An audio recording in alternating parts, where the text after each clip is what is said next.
warahmatullahi wabarakatuh. Hai teman yang baik, ayo belajar bahasa Inggris. Tentunya kalau belajar bahasa Inggris tidak hanya belajar ngomong aja ya. Kita mulai dari belajar grammar dulu ya, grammar. Dimulai dari mana ya? Oke, saya akan memulai belajar dari verbal and nominal sentences. Ini adalah berbicara tentang kalimat verbal dan kalimat nominal. Kalimat dalam bahasa Inggris itu ada dua. Yang pertama adalah kalimat verbal, yang kedua adalah kalimat nominal. Saat ini saya akan memulai dari verbal sentence dulu. Apa itu verbal sentence? Kalimat yang polanya ada subjek, predikat, objek. Oke, ingat ya, subjek, predikat, objek. Yang mana di kalimat verbal ini kita lihat dari predikatnya. Apabila kalimat verbal, predikatnya yaitu berupa verb atau verb yang ada tambahan s atau es-nya.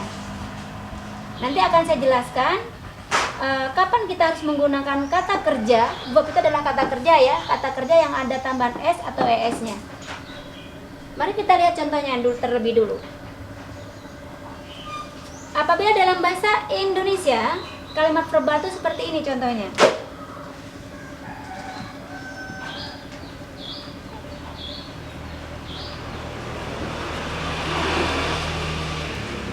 Saya bermain bola.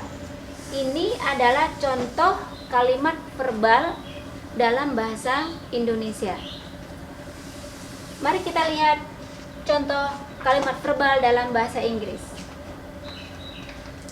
Saya bermain bola, I play soccer. Mari kita ulas satu-satu. I ini adalah subjek, seperti di sini polanya subjek. Play di sini adalah sebagai predikat, soccer sebagai objeknya. Play di sini predikat menggunakan kata kerja yang tidak ada tambahan s atau es. Saya bermain bola. You play soccer. Kamu bermain bola. They play soccer. We play soccer. Mari kita lihat ya, apabila subjeknya berupa I, you, they, we, maka predikat menggunakan kata kerja atau verb yang tidak ada s atau es-nya. Oke ya. Dan mari kita lihat yang ada kata kerja atau predikat yang menggunakan kata kerja ada s-nya. Place. Kita lihat subjeknya. She, he, Ridwan, Rita.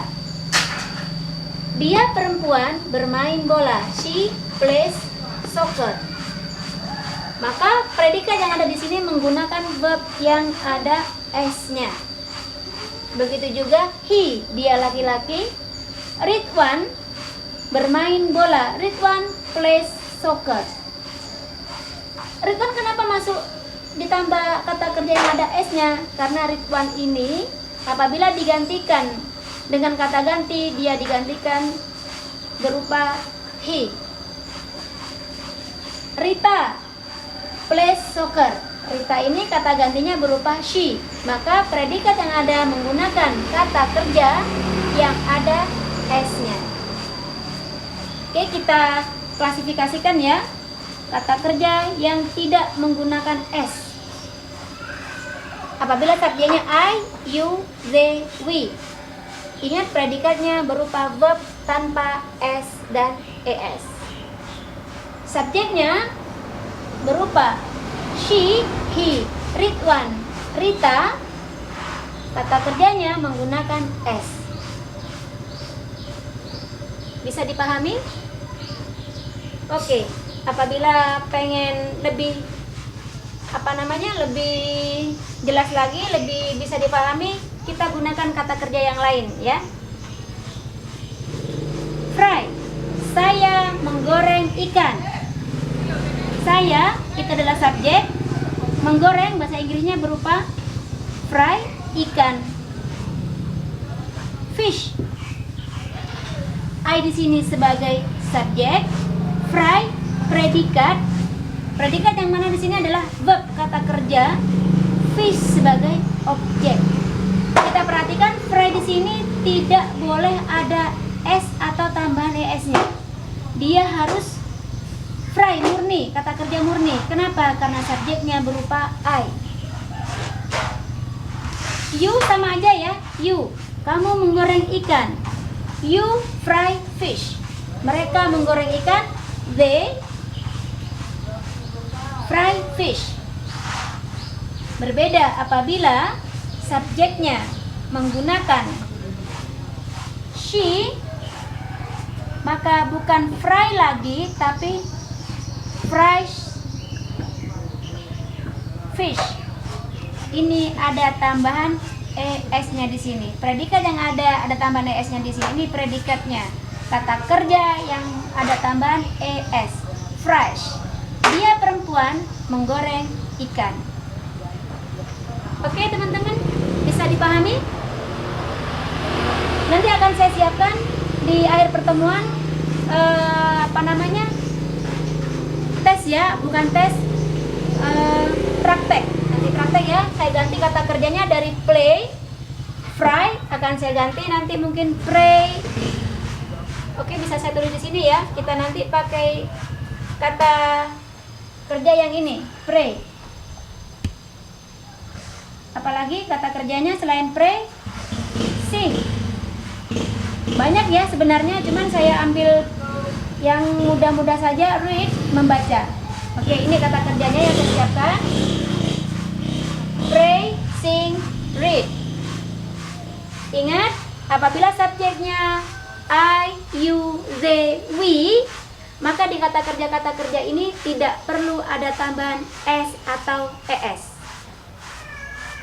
Tapi apabila subjeknya berupa she, he, Ridwan atau Rita, maka kata kerja yang ada di sini harus Anda tambahi s atau es. Contoh yang ditambahi s seperti place, yang jadi ditambahi es seperti fry menjadi fries. Gitu teman-teman ya. Itu adalah tentang kalimat verbal sentence. Oke, mari kita sekarang masuk ke kalimat yang kedua, yaitu jenisnya nominal sentence. Kalau tadi verbal sentence polanya seperti ini, subjek predikatnya berupa verb kata kerja. Mari kita lihat pola dari kalimat nominal. Polanya adalah subjek predikat complement. Ingat ya, mari kita bandingkan di sini. Verbal sentence subjek predikat objek. Tapi kalau nominal sentence subjek predikat complement. Tetapi predikatnya di sini berupa to be. Complementnya nanti kita carikan berupa satu, bisa adjektif, noun kata benda, adverb kata keterangan. Ingat ya, subjek predikatnya berupa to be, setelah itu complement.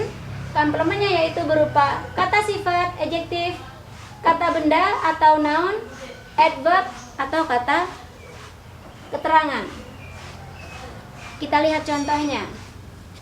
Kalau tadi saya bermain bola, sekarang di sini saya atau dia perempuan cerdas.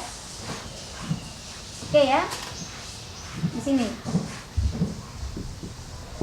Dia cerdas. Oke. Di sini subjeknya, kalau dalam bahasa Indonesia ya, cerdas ini adalah predikat. Tetapi dalam bahasa Inggris, kita lihat contohnya. She is smart. She di sini subjek, is di situ predikat, smart adalah complement. Ingat ya, she di sini subjeknya, is di situ predikatnya, smart di situ adalah complement. Complement yang berupa smart ini dia adalah adjektif. Kata sifat. Berarti di sini. Sekarang kita menggunakan complement yang berupa kata benda. She is a student. Ini subjek, ini predikat. Di sini a student dia adalah sebagai komplement yang berupa noun atau kata benda. Arti di sini kata benda. Contoh yang adverb sama she sebagai subjek, is predikat, in the class ini adalah sebagai adverb atau kata keterangan. Jadi komplement di sini dia adalah berupa noun. Komplement di sini berupa adverb. Sekarang kita kembali ke to be. Predikat yang berupa to be dalam nominal sentence, mari kita lihat ya. Itu to be-nya harus disesuaikan dengan subjek yang ada. Apabila subjeknya berupa I, maka to be-nya apabila verb 1 yaitu am, I am, you, they, we, are, she, he, it, is. Contoh ya, saya cerdas, I am smart. Kamu cerdas, you are smart. Mereka cerdas, they are smart. Dia perempuan cerdas, she is smart. Seperti itu ya. Kita cerdas, we are smart. Seperti itu. Jadi ini adalah di table yang saya siapkan ini contoh to be yang disesuaikan dengan subjeknya. Apabila verb 1 I am, you are, they are, we are, she is, he is, it is. Di sini adalah verb 2 lampau. I was smart, you were smart, they were smart, we were smart. Read one itu dulunya anak cerdas. Read one was smart. Oke, seperti ini tentang penjelasan verbal and nominal sentence. Semoga teman-teman bisa memahami dan terus belajar. Bye.